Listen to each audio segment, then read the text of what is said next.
Welcome to our continuing series Questions and Answers from the works of Sri Aurobindo and the Mother.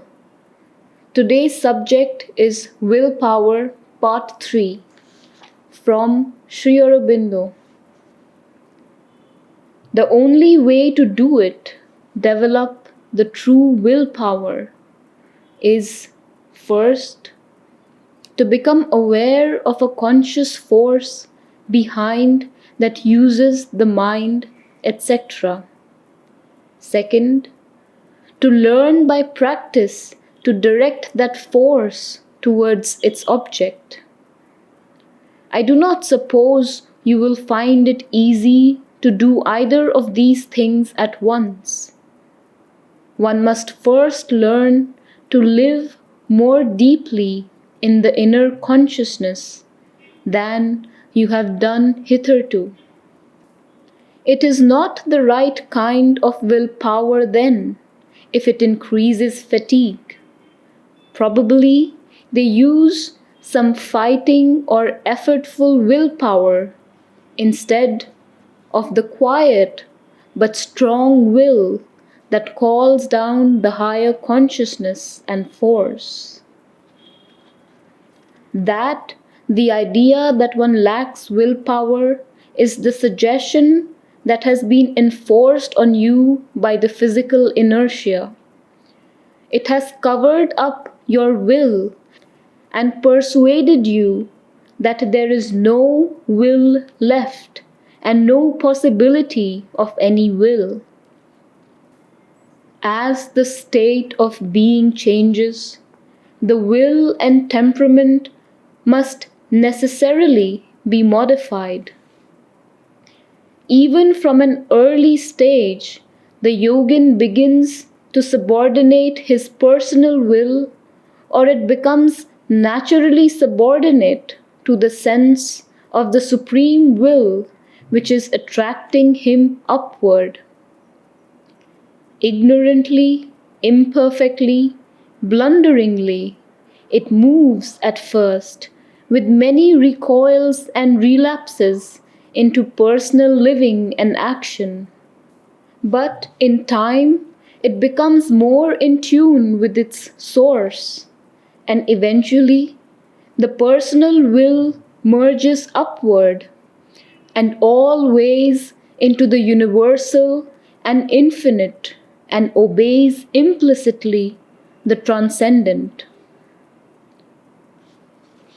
Nor does this change and ascension and expanding mean any annihilation of the willpower working in the individual, as the intellectual man might imagine, but rather it increases it to an immense forcefulness while giving it an infinite calm and an eternal patience.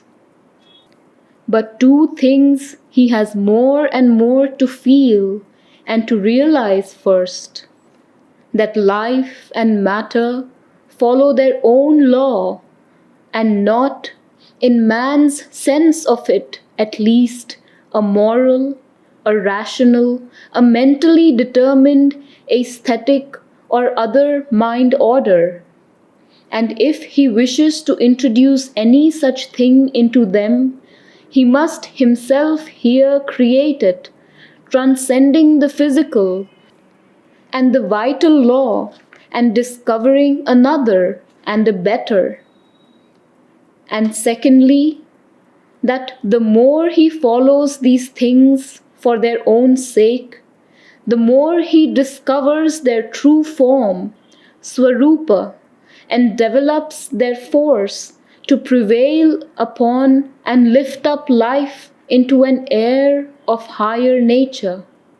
In other words, he passes from the practical pursuit of a serviceable knowledge, morality, aesthesis, force of emotion, and willpower, serviceable for his vital aims, for life as it first is, to an ideal pursuit of these things and the transformation of life into the image of his ideal. This energy will not be in its essence an outward, physical, or muscular strength, but will be of the nature, first, of an unbounded life power or pranic force, secondly, sustaining and using this pranic energy, a superior or supreme willpower acting in the body.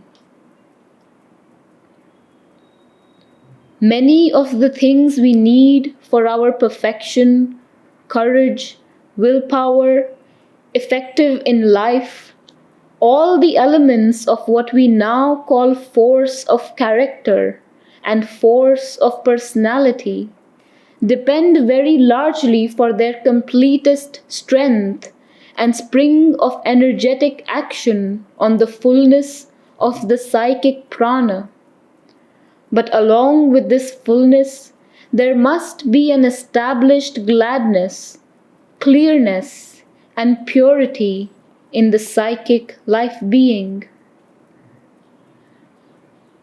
Thus, the being of Vijnana is in all its activities a play of perfected knowledge power, will power, delight power, raised to a higher than the mental, vital, and bodily level.